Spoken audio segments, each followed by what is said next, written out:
안녕하세요, 라니약사입니다. 매년 여름이면 모기처럼 반갑진 않지만 빈번하게 찾아오는 손님 있죠? 네, 바로 무좀입니다. 나름 치료하느라 하는데 이 좋아진 듯 하다가도 여름철이면 다시 고개를 내미는 무좀.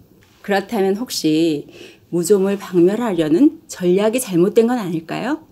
뽀송뽀송한 아기발이 되길 소망하는 마음을 담아서 이번 영상에서는 무좀 박멸을 위해 피해야 할 사항들을 짚어보도록 하겠습니다.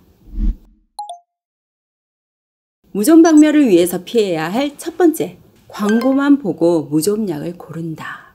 각종 언론이나 SNS에 여름이 되면 무좀약 광고 여기저기 보이죠.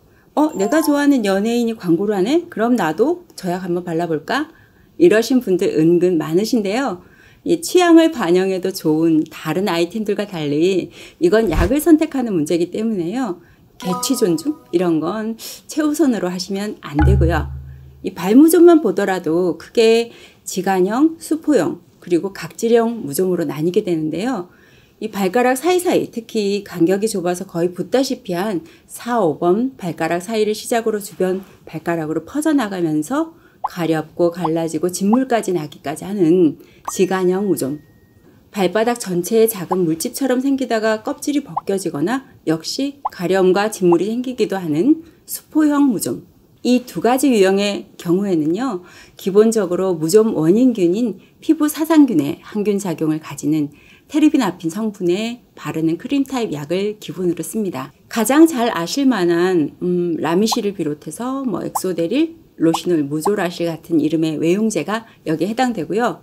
그리고 가려움이나 자결감, 진물 같은 증상이 동반될 때는 이런 증상까지 가라앉히는 성분이 추가된 복합제를 쓰게 되죠. 복합 무조라실, 그리고 로시놀 더블 액션, 테르비쿨 크림 이런 게 복합제에 해당하고요. 또 끝으로 이 각질형 무좀은 조금 다르게 접근하는 게 좋은데요.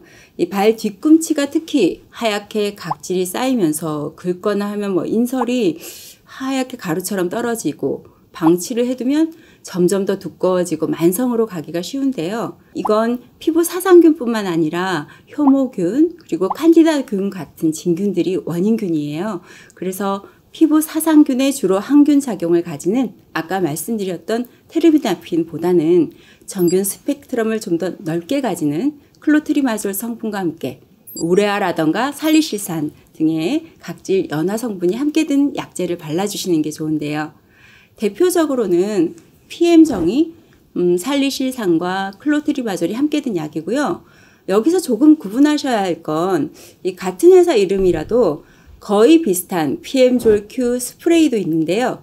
여기엔 각질 연화제 성분은 포함되어 있지 않고 가려움을 가라앉히는 성분이 더 든 약제라서 조금 적응증을 달리해 주시는 게 좋다는 거. 간혹 같은 건데 이건 물약이고 얘는 스프레이 이렇게 생각하시는 분도 계시더라고요.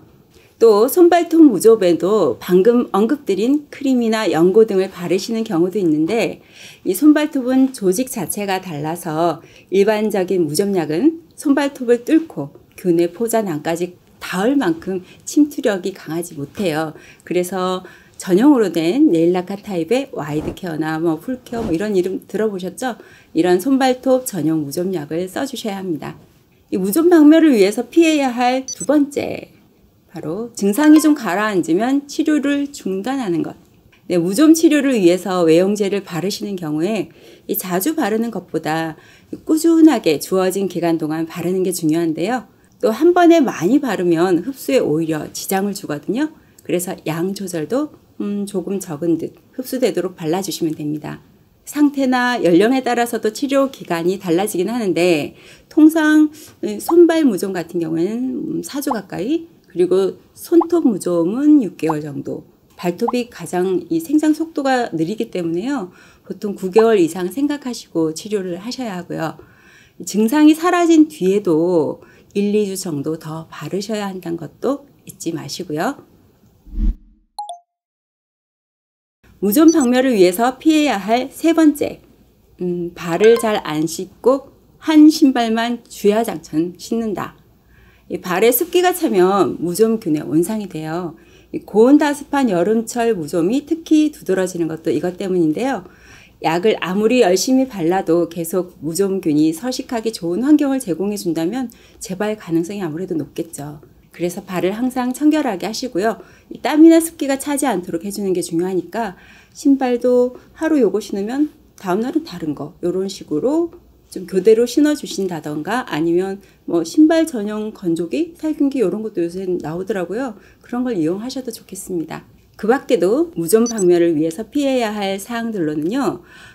대중 목욕탕 아니면 피트니스 센터, 사우나 같은 데 있는 발매트.